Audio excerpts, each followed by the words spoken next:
Welcome to the Genius Factory. Enjoy the video. Start with preparation and safety before any RPM unlocking procedure. Disconnect the 12V battery and wear gloves and eye protection before starting work. Park the bike on a flat surface and use the center stand for stability. Ensure the fuel tank is half full to avoid vapor lock during testing.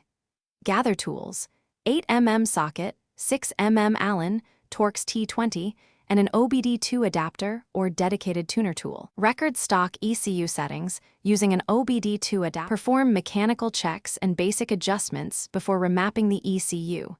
Inspect the throttle cable free play and set to 1/4 to 1/2 inch of travel. Replace the air filter with a high-flow OEM-compatible unit and clean the throttle body with spray cleaner.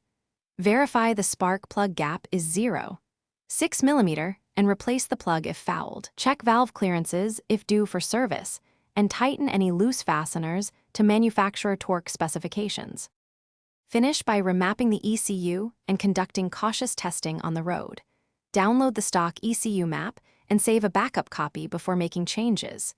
Use a reputable tuning tool to modify the rev limiter and fuel maps in small increments. Make changes no larger than 5 to 10% per session to avoid detonation.